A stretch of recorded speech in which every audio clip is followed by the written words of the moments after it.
Corrupt آدمی کو میں نہیں چھوڑنے لگا. You are selected Prime Minister. تڑکیاں دیتے ہیں اور دھمکیاں دیتے ہیں کہ ہم پوری اپوزیشن کو جیلوں میں میں بھیج دوں گا. You are not a dictator.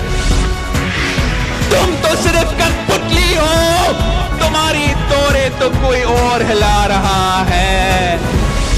جنگ ابھی جاری ہے, ابھی ہمیں دائمی امن کی اصل منزل پر پہنچنا ہے.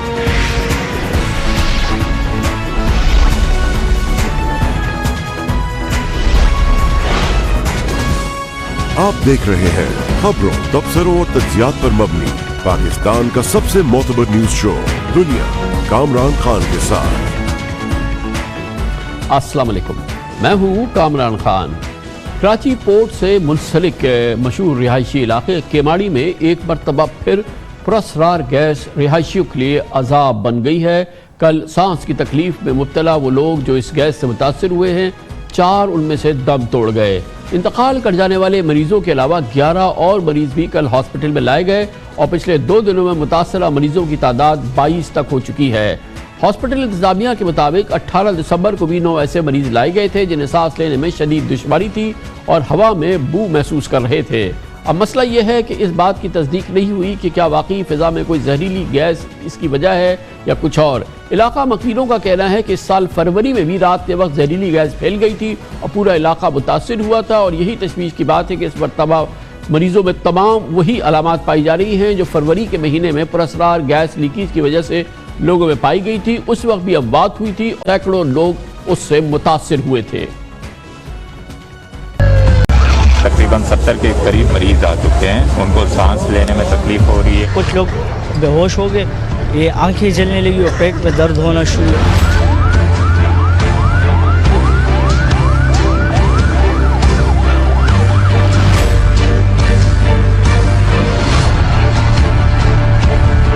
گندی اسمیل آ رہی ہے اور جو نا جب چل رہا ہے تو آنکھوں میں بھی جو جلن ہونا شروع ہو جاتا ہے اور گلے میں بھی, ناک میں بھی جو نا گدگدی ہو جاتی ہے. 2 لاکھ آبادی ہے, کل پھر خدا نخواستہ ایسا واقعہ ہو جائے تو یہ خطرناک چیز ہے بھائی. یہ عوام کو بتانا چاہیے کہ کیا تھا اور کیا نہیں تھا.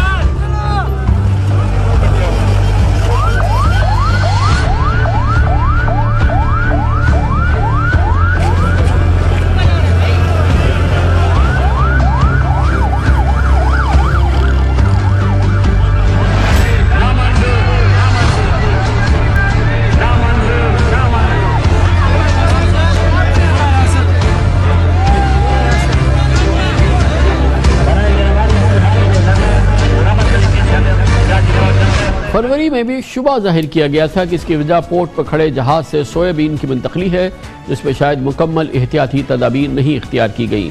مختلف ماہرانہ رائے سامنے آتی رہی. کچھ نے کہا سویابین ڈسٹ سے موت واقع ہوئی ہے, کچھ نے کہا جن افراد کو اس سے الرجی ہے انہیں سانس کی تکلیف ہو سکتی ہے اور بر وقت علاج نہ ملنے پر موت واقع ہو سکتی ہے. وفاقی اور صوبائی دونوں حکومتوں کی جانب سے انکوائریز کرانے اور اس کے نتائج سامنے لانے کے دعوے کیے گئے تھے.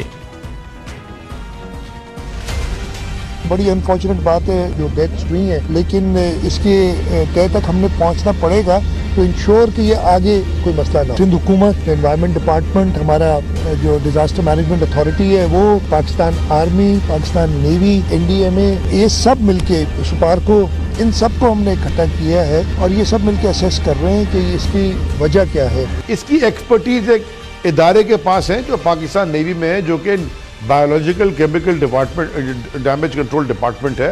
اس کو میں نے کل مدعو کیا, ان کی ایک رپورٹ آنے دیجئے, اس کے بعد پتہ چلے گا کہ یہ ایکچوئل ہوا کیا.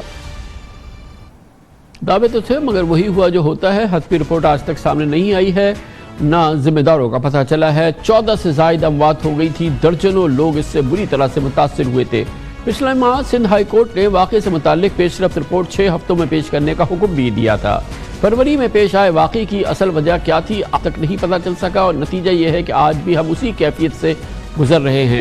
علاقے میں لوگوں کو سانس لینے میں شدید دشواری کا سامنا ہے. جیسے کہ فروری میں ہاسپٹل میں مریض ایک جیسی شکایت کے ساتھ پہنچ رہے ہیں, اموات ہو رہی ہیں, مگر حقیقی وجہ کیا ہے, اس پر کیسے قابو پایا جائے, اس کا کچھ فی الحال حکومت بتانے سے قاصر ہے اور فی الحال ہمیں کوئی ایکشن نظر نہیں آ رہا. اس سے ایک بار پھر بہت ہی سیریس سچویشن میں بات کرنے کے لیے ہم نے خاص طور پہ دعوت دی ہے ڈاکٹر عاصم حسین جو سرپرست ہیں ضیاء الدین ہاسپٹل کے, ہمارے ساتھ موجود ہیں. بہت بہت شکریہ ڈاکٹر صاحب.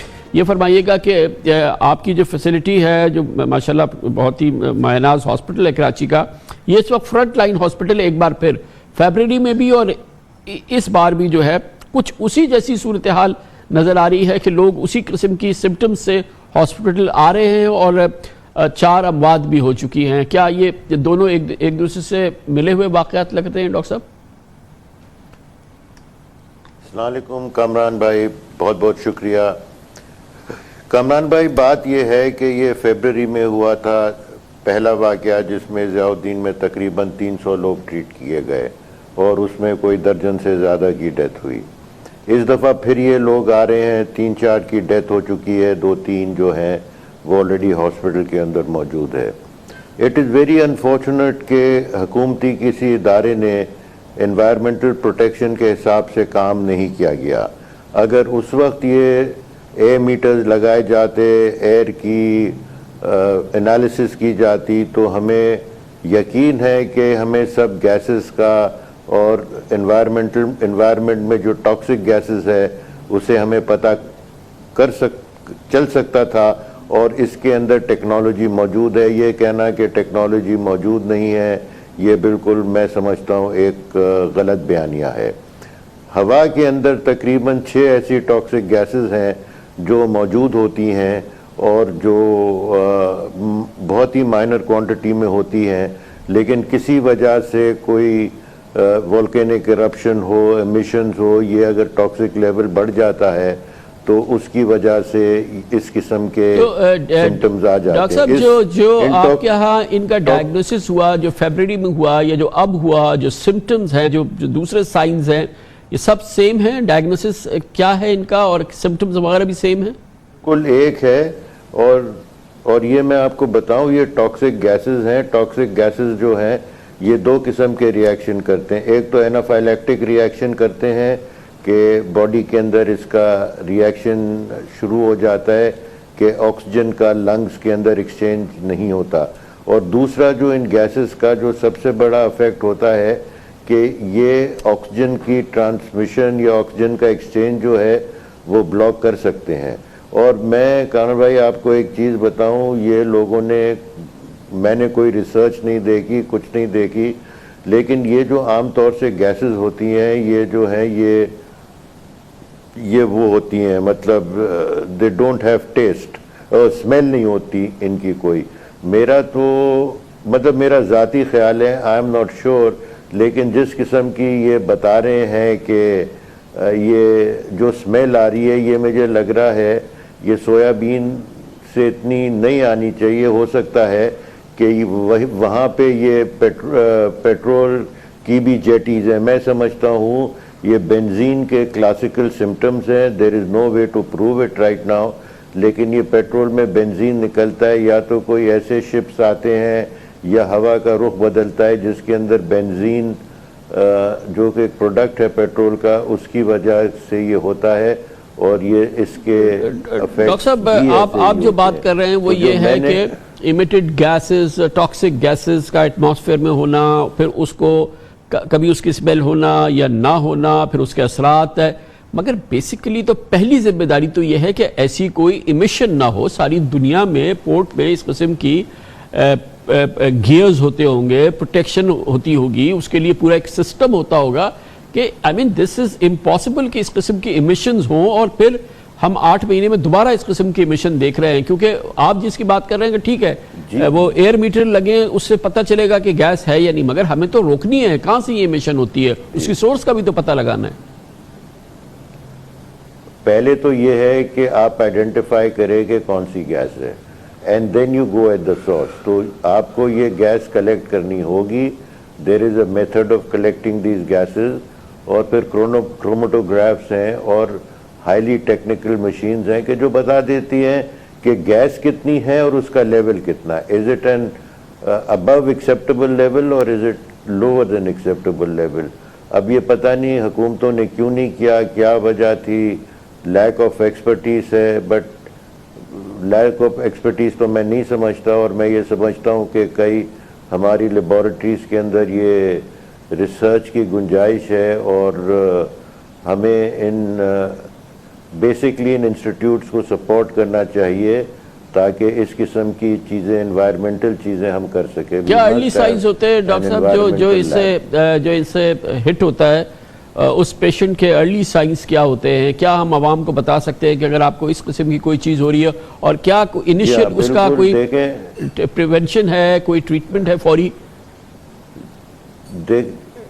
یہ جو پیشنٹس ہم ابھی دیکھ رہے ہیں نا, یہ وہ آ رہے ہیں جن کے آلریڈی کوموربڈز ہیں, کسی کو ایسٹما ہے یا کوئی اور لنگ ڈیزیز ہے یا کھانسی ہے یا زکام ہے, وہ لوگ سب سے پہلے افیکٹ ہوتے ہیں. تو عوام اگر اس ایریا میں رہ رہے ہیں, we know where the areas are, the areas have more or less been mapped out, تو اس ایریا سے لوگوں کو ذرا سی بھی کھانسی ہو یا سانس لینے میں دشواری ہو تو وہ فوراً ہاسپٹل پہنچیں, اپنے لوکل کسی جی پی کے پاس یا کویک کے پاس مت جائیں, they must reach a hospital تاکہ ان کی جان بچائی سکی. اور جانیں بچی ہیں, لیکن جو لوگ لیٹ آتے ہیں یا گھر پہ پڑے رہتے ہیں کہ شاید ٹھیک ہو جائیں, they are the ones who have a casualty.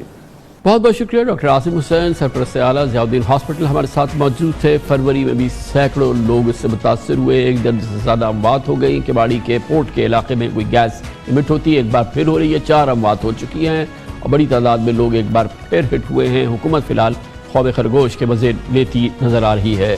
Commercial break, اس کے بعد ذکر کریں گے پاکستان کی ہندو برادری میں سے کچھ لوگ نریندر مودی کے جال میں پھنسے. اس کی یہ پیشکش کہ جو ہندو پاکستان سے بھارت آئیں گے ان کو نیشنلٹی دی جائے گی. نیشنلٹی تو دور کی بات ہے, ان کی جان کے لالے پڑ گئے ہیں اور جو خاندان مائگریٹ کر کے گئے تھے ان کے ساتھ وہ ظلم ہوا ہے کہ وہ سب لوٹ واپس آنا چاہتے ہیں. اس کی بات کرتے ہیں چھوٹے سے وقت کے بعد.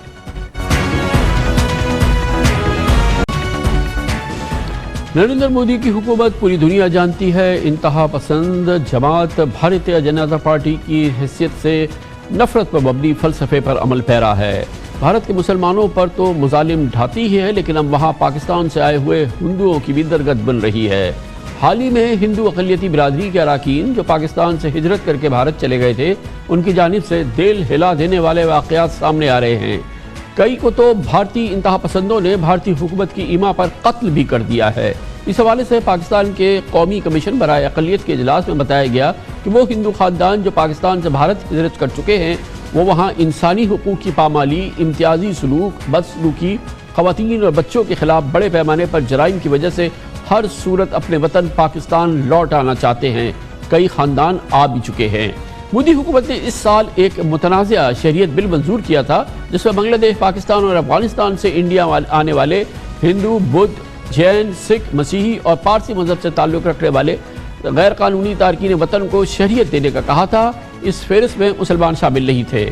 قانون کی منظوری کے بعد سے پاکستان سے چند ہندو خاندان بھارت کی شہریت حاصل کرنے کے لیے انہوں نے ہجرت کی تھی, مگر بھارت کا اب اصل چہرہ دیکھ کے یہ خاندان سخت پریشان ہیں. آپ کو یاد ہوگا 4 ماہ قبل سانگڑ کی تحصیل شہداد پور کے گاؤں کے رہائشیوں کے 11 افراد کو بھارت کے شہر جودھ پور میں RSS اور BJP کے ہنڈوں نے گھر میں گھس کر زہریلے انجیکشن لگا کر قتل کر دیا تھا.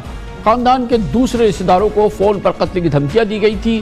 یہ سب پولیس کی سرپرستی میں ہوا تھا جس نے واقعے کو خودکشی کا رنگ دینے کی کوشش کی تھی. بعد میں اسی خاندان کے زندہ بچ جانے والے ایک فرد نے بتایا تھا کہ پاکستانی ہندو خاندان کو بھارتی خفیہ ایجنسی رو نے اپنا ایجنٹ نہ بنانے پر قتل کیا تھا. اس پوری صورتحال پہ بات کریں گے اور اس کے لیے ہمیں جوائن کر رہے ہیں محترم doctor Ramesh Kumar, patron in chief ہیں پاکستان ہندو کونسل کے. بہت بہت شکریہ ڈاکٹر صاحب. یہ فرمائیے گا کہ کیا لیٹسٹ اپڈیٹ ہے؟ اس سے پہلے آپ ہمیں دیتے رہے ہیں ہماری ہندو برادری جو کہ مائگریٹ کر کے گئی تھی انڈیا, ہمیں پتہ ہے کہ بڑی تعداد میں ان کو بیچارے 11-12 لوگوں کو تو قتل کر دیا گیا تھا. اب کرنٹ سٹیٹس کیا ہے لوگوں کا جو یہاں سے گئے تھے؟ دیکھیں کامران خان جو ہے نا, یہ بدقسمتی ہے کہ کچھ لوگ جو ہے وہ امیچورٹی دکھاتے ہیں یا کچھ ایسا جذبات میں آ کے ڈیسیشن لے لیتے ہیں کہ انڈیا کے اندر ہمارے لیے جو ہے وہ بہت کچھ جو ہے وہ بہتر حالات ہیں, مگر جب جاتے ہیں تو ان کو پتہ چلتا ہے کہ ہمارا تعلق ہندو کمیونٹی سے ہو یا مسلم کمیونٹی سے ہو, اگر ہمارا تعلق پاکستان سے ہے اس کا مطلب یہ کہ آپ پاکستانی ہیں, ٹرو پاکستانی ہیں اور انڈیا کے دشمن ہیں. مجھے یہ سمجھ میں نہیں آتا ہے، میں نے پہلے بھی آپ کے پروگرام ایک مرتبہ بات کی ہے کہ انڈیا ہمیشہ پاکستان ڈیشنگ میں چلتا ہے، چاہے وہ الیکشن کا ٹائم ہو چاہے وہ اپنی حکومت کا ٹائم ہو. کیوں یہ چیزیں چلتی ہیں؟ آج بھی ہم نے سپریم کورٹ میں یہ جو 11 لوگ جو مرڈر ہوئے ہیں آرٹیکل 9 کی اور آرٹیکل 14 کی 18 کی 24 کی وائلیشن ہوئی ہے. انٹرنیشنل کمیونٹی کو اس چیزوں کو دیکھنا چاہیے کہ رائٹ ٹو لائف جو ہے اس کو وائلیٹ کیا گیا ہے. انٹرنیشنل کمیونٹی اس کے اوپر خاموش رہتی ہے. High commission for human rights جو جنیوا میں یہ ہر ایشو کو اٹھاتی ہے مگر اس ایشو کو نہیں اٹھاتی ہے. ریلیجس فریڈم یونائٹڈ ریلیجن ابھی بھی جو ہے وہ رپورٹ میں دیکھ رہا تھا 2020 کی، تو اس میں پاکستان کے فورسڈ کنورژن کو تو ہائی لائٹ کیا گیا ہے مگر وہ نہیں ہائی لائٹ کیا گیا کہ وہ لوگ جو یہاں سے مائگریٹ کر کے گئے ہیں وہ کن حالات میں رہتے ہیں. میں نے تو ایون سپریم کورٹ میں ایک جو ہے وہ پٹیشن داخل کی ہوئی ہے. قلب حسن صاحب جو ہے اس کو بھی آن بورڈ لیا گیا ہے. قلب حسن جو ہے پہلے سپریم کورٹ بار کے صدر تھے، ان کو میں نے ریکویسٹ کی، میں نے کہا سر آپ خود اس کو ہینڈل کریں. اسلام آباد ہائی کورٹ میں بھی ہم نے کیا ہوا ہے، انہوں نے بھی نوٹس ایشو کیا ہے کہ ہماری انٹیریئر منسٹری، ہماری فارن منسٹری جو پاکستانی نیشنل ہے، یہ قانون کہتا ہے، انٹرنیشنل قانون کہتا ہے کہ دنیا کے کسی بھی کونے میں کوئی بھی بندہ جس نیشنلٹی کا ہے اس کی ایمبیسی کو ایکسیس دی جاتی ہے. تو یہ 11 لوگ، ایک ہی خاندان کے 11 لوگوں کا اگر مرڈر ہو جائے، آپ اس کی باڈیز کیوں نہیں جو ہے وہ دکھاتے ہیں؟ آپ اس کی طرف ایکسیس ایمبیسی کو کیوں نہیں دیتے ہیں؟ جس کی وجہ سے میں کہتا ہوں دال میں کالا ہے. اور یہ چیزیں دیکھنے میں آئی ہے. ابھی آپ کافی ایسی فیملیاں ہیں گوٹکی میں، مختلف علاقوں میں، جو کچھ وجوہات کی وجہ سے یہاں سے مائگریٹ کر کے گئی تھی. جو گئی تھی وہ جب واپس آئی ہے تو وہ دوبارہ یہ کہہ رہی ہیں. آپ ابھی میں آپ کو بتاؤں، چند دن پہلے آپ نے دیکھا کہ ایک ہمارے حیات پتافی کے اندر سائیں یدھشٹر لال والے آتے ہیں. وہ یہاں پہ جب آئے تو انہوں نے دیکھا کہ ہمیں محبت والا ماحول ملا. تو یہاں پہ پاکستان میں آج بھی اس چیزوں کو پلی دی جاتی ہے کہ اسپیشلی سندھ دھرتی کے اندر یہ محسوس کرایا جاتا ہے کہ پاکستان کے اندر جو بھی باہر سے لوگ آتا ہے اس کو محبت کا میسج دیا جاتا ہے. ایشوز ہر ملک کے اندر ہوتے ہیں. بہت بہت شکریہ doctor Ramesh Kumar, patron in chief Pakistan Hindu council. Commercial break, اس کے بعد تاریخی ڈیولپمنٹ ہوئی ہے. تھوڑی دیر قبل برطانیہ یورپین یونین کے درمیان بریگزٹ معاہدہ ہو گیا. برطانیہ کا بہت بڑا سردرد ختم ہو گیا ہے. دونوں یورپین یونین نے، برطانیہ نے فیصلہ کیا ہے کہ اپنی تجارت برقرار رکھیں گے. بہت بڑا خطرہ تھا جو ٹل گیا ہے. اس کے بارے میں مزید بات کرتے ہیں چھوٹے سے وقفے کے بعد. برطانیہ کا سب سے بڑا سردرد کووڈ نہیں تھا، جو تھا وہ اب سے تھوڑی دیر قبل ختم ہو گیا. یعنی کہ برطانیہ اور یورپین یونین کے درمیان بالآخر سمجھوتا ہو گیا ہے. دونوں یورپین یونین اور برطانیہ کی تجارت برقرار رہے گی، جس کو شدید خطرات تھے. اس کی ابتدا ہو گئی تھی 4.5 سال قبل، جب برطانیہ میں ریفرنڈم میں ووٹ دیا گیا تھا کہ برطانیہ یورپین یونین سے علیحدگی اختیار کر لے. یورپین یونین سے علیحدگی اختیار کرنے والا برطانیہ واحد ملک تھا. اس کے بعد سے اس سال 30 جنوری تک کا وقت تھا برطانیہ کے پاس، اور پھر 30 جنوری کو باقاعدہ برطانیہ یورپین یونین سے علیحدہ ہو گیا اور اس کا رسمی اور باقاعدہ فیصلہ اعلان ہو گیا. اس کے بعد سے مسلسل مذاکرات جاری تھے برطانیہ اور یورپین یونین کے درمیان. یقیناً برطانیہ کے لیے بہت مشکل معاملات تھے. 27 ملکوں کے یورپین یونین کے بلاک کے ساتھ تجارت کو برقرار رکھنا برطانیہ کے لیے تنہائی یورپ میں ایک بہت بڑا مسئلہ ہوتا. یورپ کسی قسم کا کنسیشن برطانیہ کو دینے کے لیے تیار نہیں تھا، لیکن بالآخر یہ معاہدہ ہو گیا ہے. اب سے تھوڑی دیر قبل یہ معاہدہ ہو گیا ہے، جس سے برطانیہ کے اس حوالے سے جو خدشات تھے، جو پریشانیاں تھیں، وہ دور ہو گئی ہیں. یورپ کی بھی برطانیہ کے ساتھ جڑے رہنے کے جو مواقع تھے اور جو اس کی اپرچونٹیز تھی وہ بھی برقرار رہے گی. ون ون ڈیل ہے جو کرسمس سے ذرا پہلے سامنے آئی ہے، اور کووڈ کے بدترین ماحول میں یقیناً برطانیہ کے عوام کے لیے یہ ایک بہت ہی خوشگوار خبر ہے، جس کا باقاعدہ اعلان بہت ہی خوشگوار انداز میں وزیر اعظم بورس جانسن نے اب سے تھوڑی دیر قبل کیا. یورپ کے ساتھ وابستگی کا بھرپور اظہار بورس جانسن کر رہے تھے. اس اہم تاریخی ڈیولپمنٹ بات کرنے کے لیے لنڈن جائیں گے، جہاں پر ہمارے ساتھ موجود ہیں ممتاز سینئر صحافی، برطانوی امور کے بھی بہت امپورٹنٹ ایکسپرٹ ہیں، جناب شاہد سعد اللہ ہمارے ساتھ موجود ہیں. شاہد صاحب، میں نے یہ ابتدائیہ میں بات کی کہ برطانیہ کا سب سے بڑا سر درد جو ہے وہ آج ختم ہو گیا، اور برطانیہ کا آج بھی سب سے بڑا سر درد، کیونکہ عام خیال یہی ہے کہ شاید کووڈ کی موجودہ لہر ہو، تو یہ بات درست ہے؟